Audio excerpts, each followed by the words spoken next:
Good morning, everybody. Happy Tuesday. I think it's the 22nd of February, and yesterday is what my blog is about today. It's about black ice. Yesterday we had a lot of rain throughout the night, and I guess it froze. The reason I say it like that is because I didn't know this. I didn't even realize it was cold enough outside the night before to have frozen the rain, and drove, and I was wondering why everyone was going slower than usual. It was a lot of traffic, but my car was moving fine. Made it to work, hit the parking lot, and kind of was like not really driving very slowly, but moving right along into my spot, and went to turn, and the car just kept moving and kept moving, and I'm like, okay, it's not turning. Realized the ground, the whole parking lot pavement was covered in ice. Couldn't even see it, and that didn't work out so tragically for me. Then, not long after getting to work, Larissa gives me a call and lets me know that she actually did have a little bit of a tragedy. I shouldn't say real tragedy because she was not injured at all, praise God. But while trying to turn the corner on her way to work, the car lost control and she ended up into a ditch on the side of the road. She ended up having to get towed out, and the car is in the shop right now. So we're gonna carpool together in a few minutes on our way to work. Black ice, though, is highly dangerous. Why? What's so dangerous about black ice? The most obvious thing is the fact that it is the least obvious danger that we confront on the roads. Snow, we see it, we know it's there, and we drive accordingly. When it's consistently raining, a lot of people slow down because they know they have poor traction. But if it rained previously and is now frozen on the ground, unless your mind is already trained to be looking for that, you just act like it's normal because you don't see it. And in too many respects, this is a metaphor for our lives. We wake up and we go about our business, and we just live according to what's been trained in our minds. And a lot of times, for a lot of us, it's missing a huge piece of wisdom, a lot of wisdom that we just haven't had trained into us because the world doesn't teach it. It's worldly wisdom that we live by, and worldly wisdom doesn't prepare us for black ice, and black ice will get us into a ditch. The Bible gives us all kinds of wisdom that the world doesn't teach, the world doesn't embrace. The Bible even knows that the world won't. In Jeremiah chapter 6 verse 10, he says, "To whom can I speak and give warning? Who will listen to me? Their ears are closed so they cannot hear. The word of the Lord is offensive to them. They find no pleasure in it." And I know a lot of people that I used to really be good friends with are kind of starting to walk in the other direction for me because of this right here. The word of the Lord is offensive to them. They find no pleasure in it. And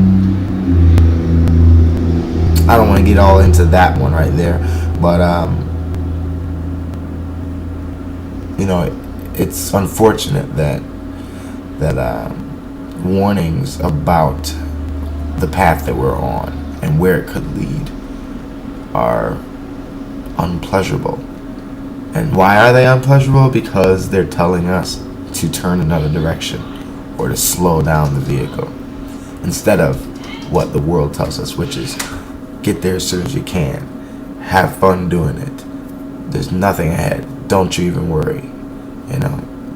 Proverbs 22 verse 3 tells us, "The prudent see danger and take refuge, but the simple keep going and pay the penalty." And then in verse 5 it says, "In the paths of the wicked are snares and pitfalls, but those who preserve their lives stay far from them. So there is danger ahead. And God has put the warnings out there for all of us, for each of us. For me, there's still plenty of warnings that I know are there and I ignore them. You know, like with Larissa's car yesterday, we discovered that her tires were not as good as they should have been. And we discovered this 3-4 months ago, that she had poor tread on her tires. But we looked at the price of buying a full set of tires. It was at least $500. And we're broke. So we decided to try to live it, on the edge, and you pay the price. We paid the penalty because her car lost control and she ended up in a ditch, and now we're going to pay twice that for the repairs. So wisdom would have told us to go ahead and deal with that, heed that warning. The Bible in Ezekiel 33:5 tells us, since they heard the sound of the trumpet but did not heed the warning, their blood will be on their own head. If they had heeded the warnings, they would have saved themselves. And for us personally, that was something that we didn't heed. There's warnings that you've been given. There's warnings that you hear all the time. Biblical warnings, just natural living warnings, things that are going on in your world that you've been warned about. Wisdom tells you to heed those and do what's necessary to put yourselves out of harm's way, to get yourselves back on the straight and narrow, to put some tread on your tires so you can grip the road and steer this with control.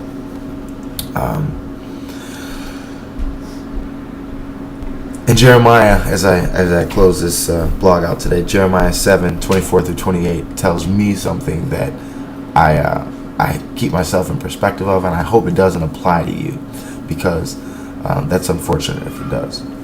But my people would not listen to me. They kept doing whatever they wanted, following the stubborn desires of their hearts. They went backward instead of forward. From the day your ancestors left Egypt until now, I have continued to send my servants, the prophets, day in and day out. But my people have not listened to me or even tried to hear. They have been stubborn and sinful, even worse than their ancestors. Tell them all of this, but do not expect them to listen. Shout out your warnings, but do not expect them to respond. Say to them, this is the nation whose people will not obey the Lord their God and who refuse to be taught. Truth has vanished from among them. It is no longer heard on their lips. So today, examine your heart. Are you who Jeremiah is speaking of? Do you listen to the word of the Lord? I know many of you believe in God, but do you listen to him? Do you heed his warnings? Do you try and obey? I'm not trying to say that you make it to heaven based on your works, because the Bible definitely says that it is not by works but by faith that we have salvation. But are you trying to align your heart with his? Are you trying to align your actions with what he wants? And I'm only talking to you who are believers right now. If you're not a believer, I guess this doesn't apply. Honestly, the truth is the truth. But if you don't want to believe there's ice on the road, I just wish safe travels to you all. God bless you, and I'll be talking to y'all later. Have a good one, and be a blessing.